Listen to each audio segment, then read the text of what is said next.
رسول اللہ صلی اللہ علیہ وسلم نے فرمایا، جس شخص کے ساتھ اللہ تعالیٰ بھلائی کا ارادہ کرے اسے دین کی سمجھ عنایت فرما دیتا ہے، اور میں تو محض تقسیم کرنے والا ہوں، دینے والا تو اللہ ہی ہے، اور یہ امت ہمیشہ اللہ کے حکم پر قائم رہے گی، اور جو شخص ان کی مخالفت کرے گا انہیں نقصان نہیں پہنچا سکے گا یہاں تک کہ اللہ کا حکم قیامت آ جائے اور یہ عالم فنا ہو جائے۔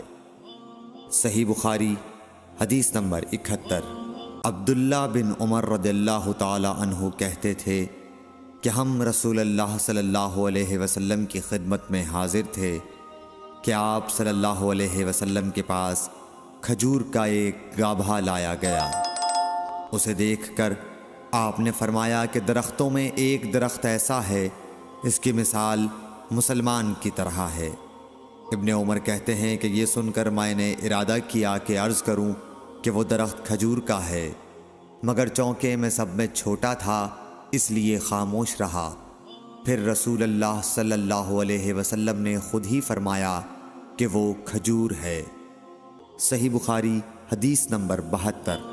رسول اللہ صلی اللہ علیہ وسلم کا ارشاد ہے کہ حسد صرف دو باتوں میں جائز ہے، ایک تو اس شخص کے بارے میں جسے اللہ نے دولت دی ہو اور وہ اس دولت کو راہ حق میں خرچ کرنے پر بھی قدرت رکھتا ہو، اور ایک اس شخص کے بارے میں جسے اللہ نے حکمت کی دولت سے نوازا ہو اور وہ اس کے ذریعے سے فیصلہ کرتا ہو اور لوگوں کو اس حکمت کی تعلیم دیتا ہو۔ صحیح بخاری حدیث نمبر 73۔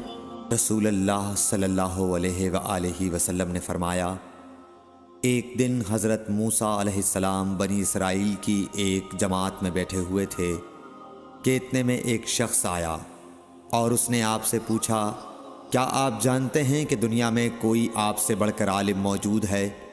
حضرت موسیٰ علیہ السلام نے فرمایا، نہیں۔ اس پر اللہ تعالیٰ نے حضرت موسیٰ علیہ السلام کے پاس وحی بھیجی کہ ہاں، ہمارا بندہ خضر ہے جس کا علم تم سے زیادہ ہے۔ حضرت موسیٰ علیہ السلام نے اللہ سے دریافت کیا کہ خضر علیہ السلام سے ملنے کی کیا صورت ہے؟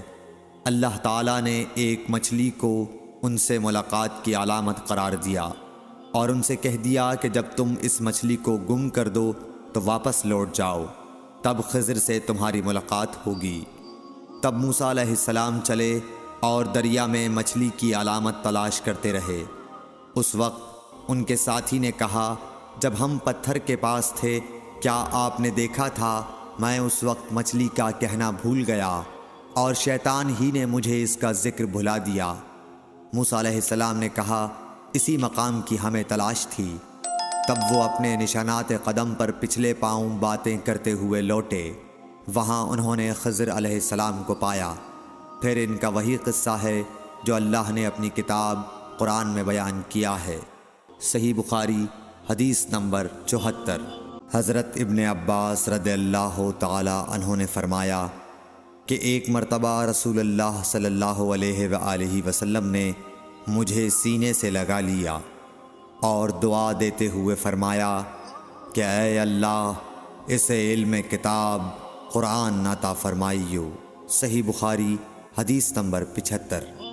عبداللہ بن عباس رضی اللہ تعالی عنہ نے فرمایا کہ میں ایک مرتبہ گدھی پر سوار ہو کر چلا۔ اس زمانے میں بلوغ کے قریب تھا۔ رسول اللہ صلی اللہ علیہ وسلم منی میں نماز پڑھ رہے تھے اور آپ کے سامنے دیوار کی آڑ نہ تھی، تو میں بعض صفوں کے سامنے سے گزرا اور گدھی کو چھوڑ دیا۔ وہ چرنے لگی، جبکہ میں صف میں شامل ہو گیا، مگر کسی نے مجھے اس بات پر ٹوکا نہیں۔ صحیح بخاری حدیث نمبر 76۔ حمود بن ربی فرماتے ہیں کہ مجھے یاد ہے کہ ایک مرتبہ رسول اللہ صلی اللہ علیہ وسلم نے ایک ڈول سے منہ میں پانی لے کر میرے چہرے پر کلی فرمائی، اور میں اس وقت 5 سال کا تھا۔ صحیح بخاری حدیث نمبر 77۔ حضور اکرم صلی اللہ علیہ وآلہ وسلم نے فرمایا کہ ایک بار حضرت موسیٰ علیہ السلام بنی اسرائیل کی ایک جماعت میں تھے کہ اتنے میں ایک شخص آیا اور کہنے لگا، کیا آپ جانتے ہیں کہ دنیا میں آپ سے بھی بڑھ کر کوئی عالم موجود ہے؟ حضرت موسیٰ علیہ السلام نے فرمایا کہ نہیں۔ تب اللہ تعالیٰ نے حضرت موسیٰ علیہ السلام پر وحی نازل کی کہ ہاں، ہمارا بندہ خضر علم میں تم سے بڑھ کر ہے۔ تو حضرت موسیٰ علیہ السلام نے ان سے ملنے کی راہ دریافت کی۔ اس وقت اللہ تعالیٰ نے ان سے ملاقات کے لیے مچھلی کو نشانی قرار دیا اور ان سے کہہ دیا کہ جب تم مچھلی کو نہ پاؤ تو لوٹ جانا، تم خضر سے ملاقات کر لوگے۔ حضرت موسیٰ علیہ السلام دریا میں مچھلی کے نشان کا انتظار کرتے رہے۔ تب ان کے خادم نے ان سے کہا، کیا آپ نے دیکھا تھا کہ جب ہم پتھر کے پاس تھے تو میں وہاں مچھلی بھول گیا اور مجھے شیطان ہی نے غافل کر دیا؟ حضرت موسیٰ علیہ السلام نے کہا کہ ہم اسی مقام کے تو متلاشی تھے۔ تب وہ اپنے قدموں کے نشانوں پر باتیں کرتے ہوئے واپس لوٹے۔ وہاں خضر علیہ السلام کو انہوں نے پایا۔ پھر ان کا قصہ وہی ہے جو اللہ تعالیٰ نے اپنی کتاب میں بیان فرمایا ہے۔ صحیح بخاری حدیث نمبر 78۔ آپ صلی اللہ علیہ وآلہ وسلم نے فرمایا کہ اللہ تعالیٰ نے مجھے جس علم و ہدایت کے ساتھ بھیجا ہے اس کی مثال زبردست بارش کی سی ہے جو زمین پر خوب برسے۔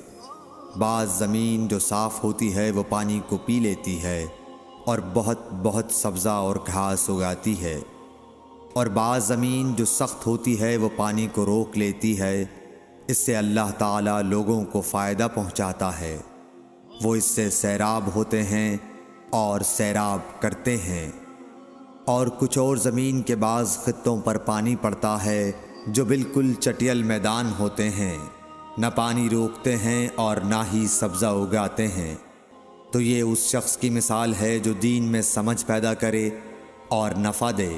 اس کو وہ چیز جس کے ساتھ میں مبعوث کیا گیا ہوں اس نے علم دین سیکھا اور سکھایا، اور اس شخص کی مثال جس نے سر نہیں اٹھایا یعنی توجہ نہیں کی اور جو ہدایت دے کر میں بھیجا گیا ہوں اسے قبول نہیں کیا۔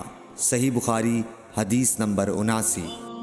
رسول اللہ صلی اللہ علیہ وسلم نے فرمایا، علامت قیامت میں سے یہ ہے کہ دینی علم اٹھ جائے گا اور جہل ہی جہل ظاہر ہو جائے گا، اور اعلانیہ شراب پی جائے گی اور زنا پھیل جائے گا۔ صحیح بخاری حدیث نمبر 80۔